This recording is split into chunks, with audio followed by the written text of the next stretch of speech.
oynamayız.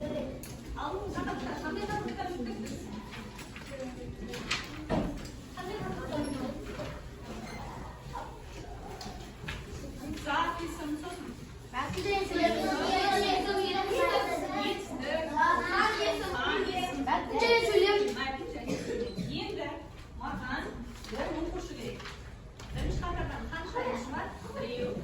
Қасымхан, Зере, Ислам шығар, Нұрдәулет Аяу шығар, Мадина шығар, Нұрбегі шығар, Айша шығар, Аймерден шығар и Бақша шығар.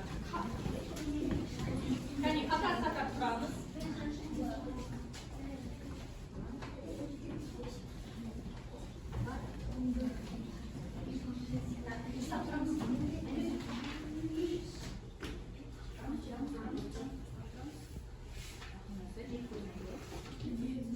Кішкене жылжысай. Наш ішінде сұрақтар бар. Осы сұрақтарға жауап беремін жасыма. Бірден айқайламайсыз.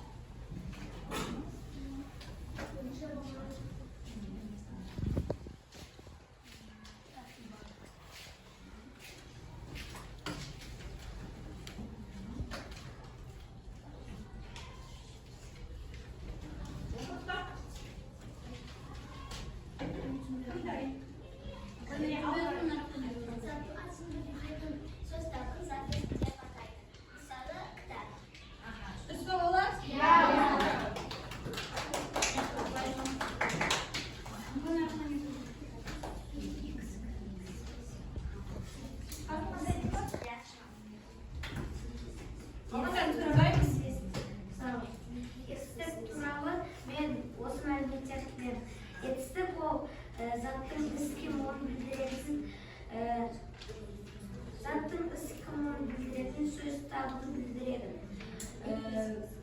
Мысалы, не істеді, не қылды, қайтты, оның сұрақтары. Мысалы, бүгін оқушылар не істеді? Бүгін оқушылар сабақ оқыды. Жарайсың, жақсы. Дұрыс ұялалар? Сөйлем екі.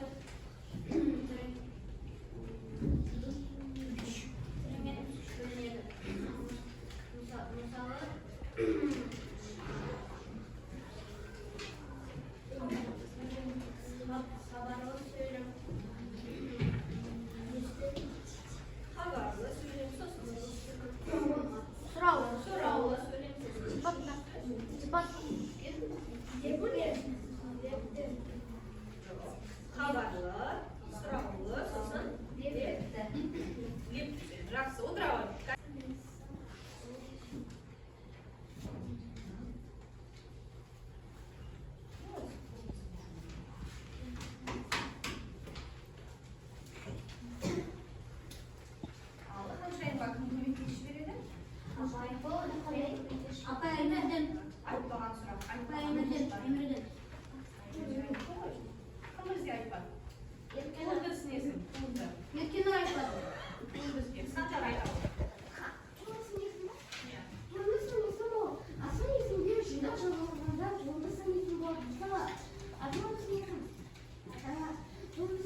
әрі батпай, ұзақ тұратын көктем, күннің қанаттар қадайып, ұзын сары дегенді келете алған. Оның мағынасы терең. Ұлыстың ұлы күні деген сөз. Бұл күнді тойлау халқымыздың ежелгі салты. Балалар, мәтінде туралы? Наурыз туралы, иә? Не дейді, наурызда не болады дейді? Күн ұзарады, иә? Күн мен түн не істейді? Теңеседі, иә? Ал ұзын сары деген не екен? Терең ұлыстың ұлы күні Ұлыстың ұлы күні деген сөзді, иә, жақсы. Бұл күнді тойлау біздің халқымыздың несі дейді? ежелгі салт. Ежелгі салт. Ал астында сұрақтар бар екен, соларға жауап берейік, жақсы ма? Бірінші сұрақты оқиды маған, бірге оқиды. Мәтін мазмұны бойынша сұрақ. Мәтінде ұзын сары сөзі нені білдіреді? Не деді бұған? Бұл күні ұлыстың ұлы күні деген сөз. Аха, келесі. Оқиды маған Әбу Бәкір оқиды.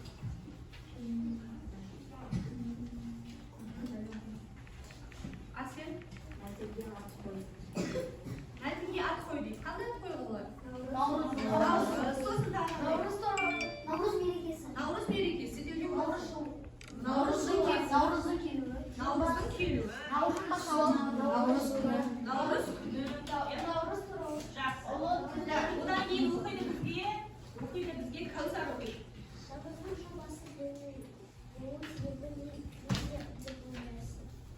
Не деп ойлайсыз?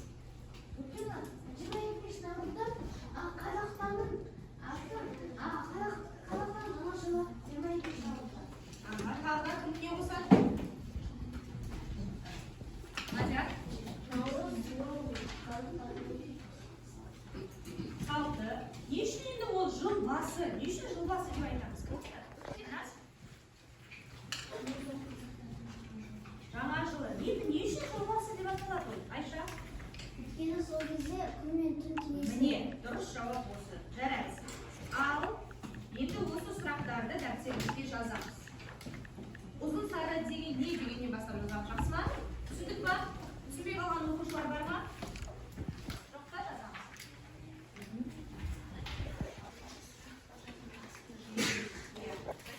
Бірінші сұрақ қайсы дедік?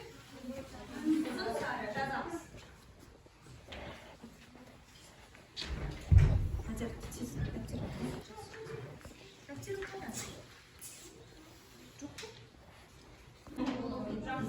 Ал ендеше бір тексеріп шығамыз ба? Толық жаздық қой, иә? Жақсы. Ендеше 10-шы тапсырмаға назар аударамыз. 10-шы тапсырмаға маған шығады, Жансая шығады. Жансая, бірінші оқыш не дейді?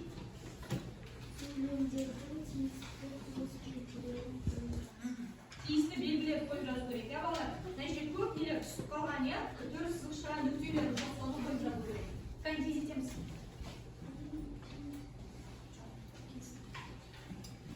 Жансая жазады, қалғандарымыз көшеміз. Кім Жансаядан бұрын жазады, соны мен тексеремін, жақсы ма? 10-шы тапсырма оқы. Жазамыз дәптерге.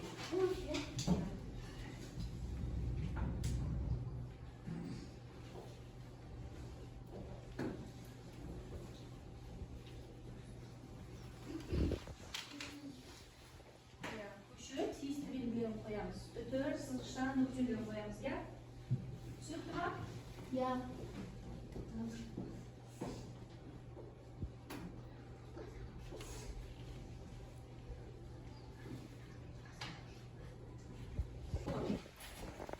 Мәтіндегі жайылма сөйлемдерді далам сөйлемдерге айналдырып жаз. Сызық шамға сөйлемдерді. Ал балалар, жайылма және жалаң сөйлем деген не? Кім біледі?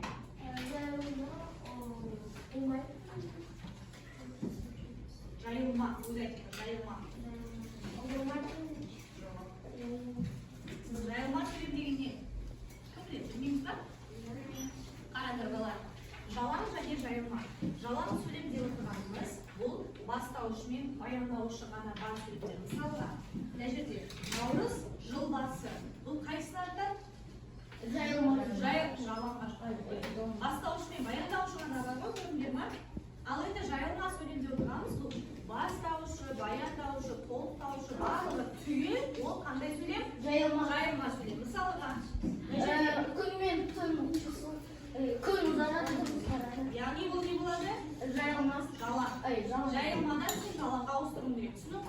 sınıfına çıktı. Şimdi kalanların sınıf var. Kavsar sınıf var.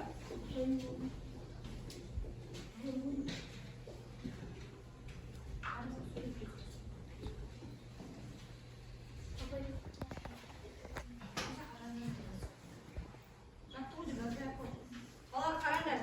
Жатсаңыз жазып болғаннан кейін нұрбек мүмкін бірде жазып кетесіңдер астан сұртқа.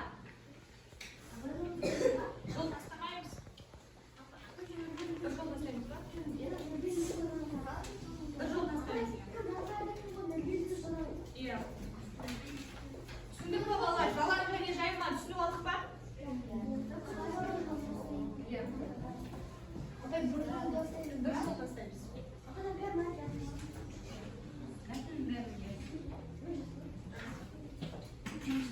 Болғандарымыз 11-шіге жайындап отырамыз жасыма.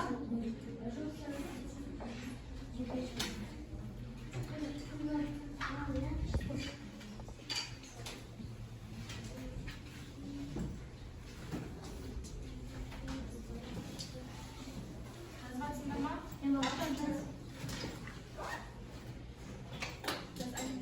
Болды ма? Оны болды ма? Астынан жаз. Қалмасына да. Астында тағы да бар. Жасайын тексерейінші дұрыс па? Наурыз дейді, жыл басы нүкте. Дұрыс. Бұл кезде күн ұзарады, үтір, және түн қысқарады. Дұрыс. Наурыз, нәтижесі шарая. Ұлттық дәстүрімізді дәріптейтін мейрамымыз. Дұрыс па? Иә.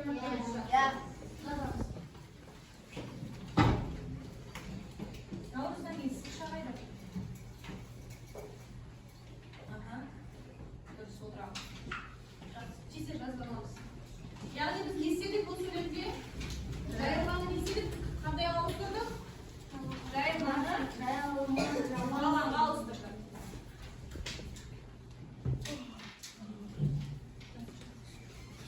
Түсіндік па балалар?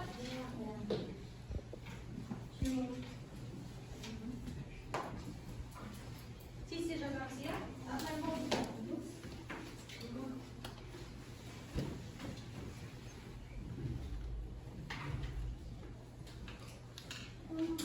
Oldu ba? Al. Endişe vermez, ekrandan nazar alıyoruz. Bana da söyle, türlüğüne kapsırma. Söyleyin, hangi türlüğe vardır? Lepti. Havalı. Haberli. Şimdi bizde birinci haber buladı, haberli söylem. Birinci haber, haberli söylem. Haberli söylemde sende iki söylem yazasınlar. Жақсы ма? Жазаламыз ғой. Өзіміз бойлап қарастырамыз. Бірінші хабар тыңдап. Қажымұқан тыңдап ал. Хабарлы сөйлемге екі сөйлем жазасың. Жақсы ма? Орныңызда тексереміз. Екінші қатар бізде қандай болады? Сұралы сөйлем. Яғни екі сөйлем жазамыз сұралыға. Орныңызда отырып, ойыңыздан. Жақсы ма? Так, одан кейін үшінші лепті сөйлем. Лепті сөйлем білеміз ғой? Екі сөйлем жазамыз. Жақсы ма? Ал, бастаймыз. Дәптерге ме қой? Қазір дәптерге иә. Қане жаттыға қой? Жаттығу емес ол. Шарысы сұраға? Шарысы сұраға? Ал? Шарысы тапсырма ма? Жоқ, шығармашылығын жаза емес басқа. Просто тапсырма деп жазып болды. Жаттығу деп жазда тек просто тапсырма деп жазып болды.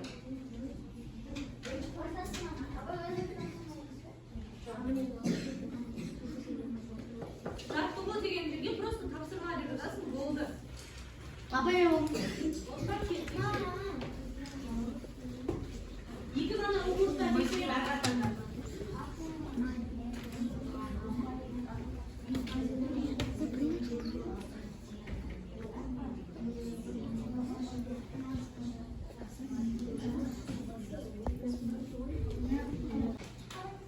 Қажымұқан оқиын. Қажымұқан шығып кетті, иә? Қанша ай оқыш?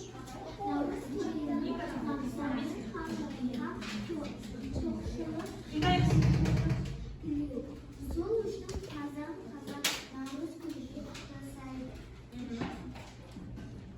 Не деп тұр оқышы? Сөйлем мүшелеріне таңдайды. Бұл жерде не табамыз бар? Бастаушы мен баяндаушы табамыз. Шығамыз. Табаласың ба қанша? Кім шығара алады?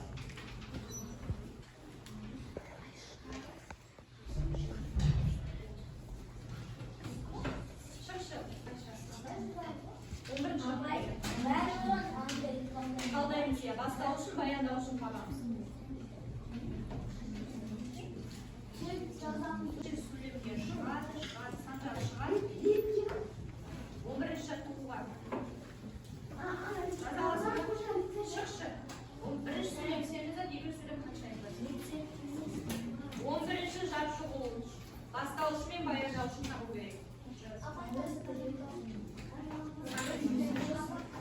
Havalandık o balalar. Zaten siz ya. Bilemiz bu ya. Şartlarını bilmeysindir var ya. Sınırsızın saniyesini. Bilemiz bu.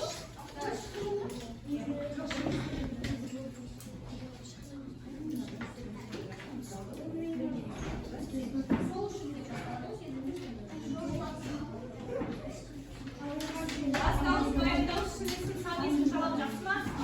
Al. Kım tahtadan bular. Dışarıdan bittiksini. Kım tahtadan birinci bular. Dışarıdan yaksana. Hadi. Uzaklar sancarım. Hani kalgan da tahta var karamayımız. Büyük düşeceğiz.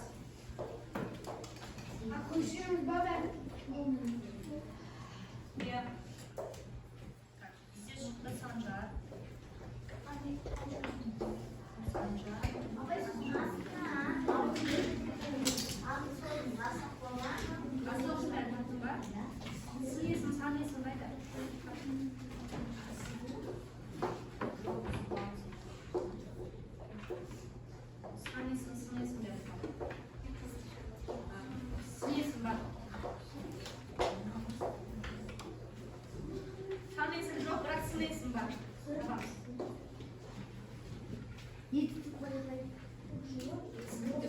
Zaten sınırsın yetiştik var.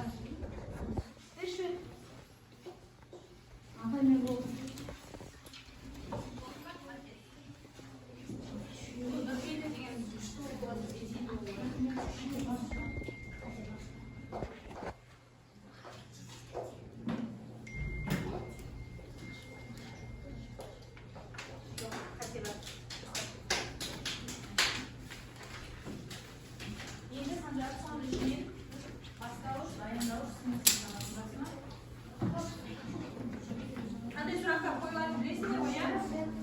Hadi kan, şuraya koyar. Hadi biraz. Seçeceğiz.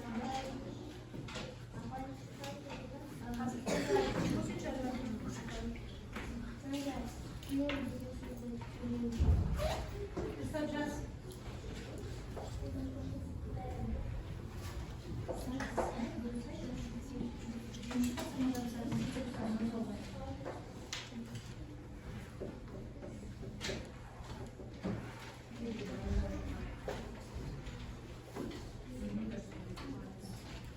Yetkeniz bir olmalı.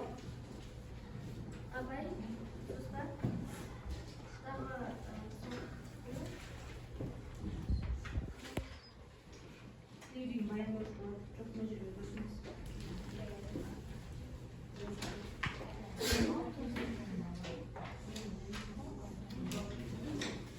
Çok da seviniyorsun.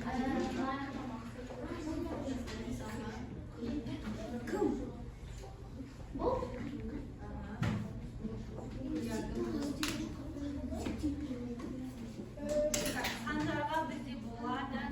Sana şuraya kadar 5 makan ya. Yetiştik diyelim.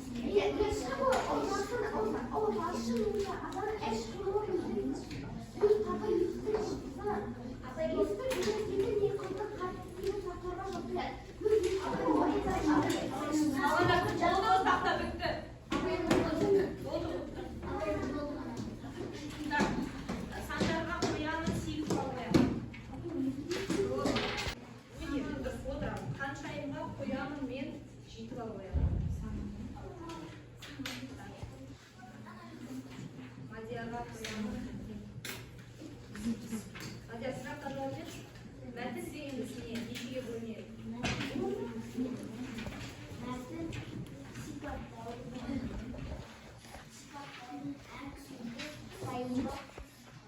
Бөлінеді, иә? Мәтін өзі не деп атайды? Не үшін аталады? Неден құралады?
Астына бір жол тастаймыз да, жаза береміз. Астына бір жол тастаймыз болды.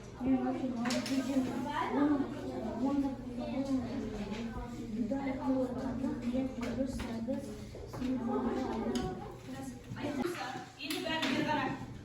Тақтаға қарай. Шығармасын тасына жасаймыз. Жазбаймыз оны, тек ойланамыз, жақсы ма? Сен өткен сабақта сан есімі білген ғой, иә? Есептеп білесіңдер ғой. Азер отыр. Иә. Ал, ашам. Аулада тек 5 үйрек, қорада 3 үйрек. Бір үйрек жығылды. Біреуі шығылды, біреуі жығылды. Қалғаны неше үйрек? Апай қанша болды? Апай Аулада 5 үйрек. Ойланып отыр. Аулада 5 үйрек, қорада 3 үйрек. Бір үйрек жығылды, біреуі жығылды. Апай алты.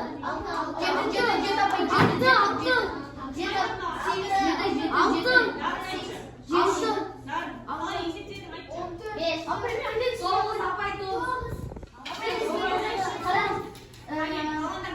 Аулада 5 үйрек, қорада 3 үйрек. Неше үйрек болсын да? 8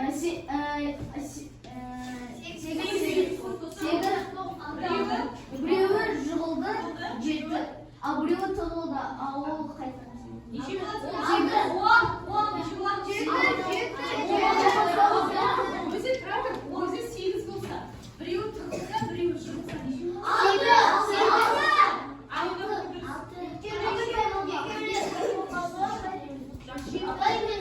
Ал жауабын қараш.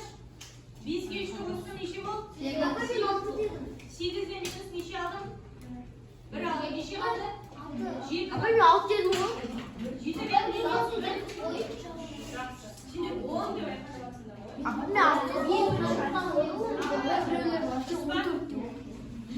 Ендеше, 12 шартты болған қараш, жауап сөз атамшы.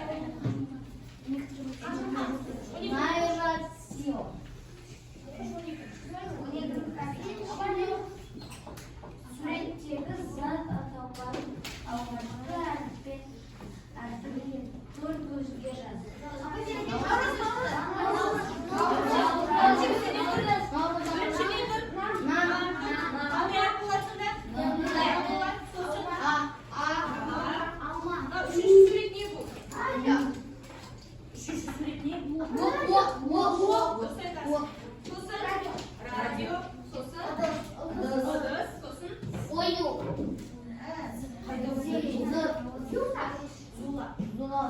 Сонда неше не болды? Наурыз. Енді балалар, үйге тапсырма. Наурыз мерекесін қалай тойлаймыз деген тақырыпта не жазамыз? Ал балалар, бүгінгі тақырыпта не өттік? Наурыз деген не Қажымхан? Наурыз деген ол жыл басы. Ол жыл басының айы. Ол наурызда көп мерекелер болады. Мысалы, оның бірнешелерін айтайын. Ол 8-ші наурыз, сосын 22-ші наурыз, солардың бірі. Және де наурызда наурыз көже дайындалады. Жақсы. Балалар, бүгін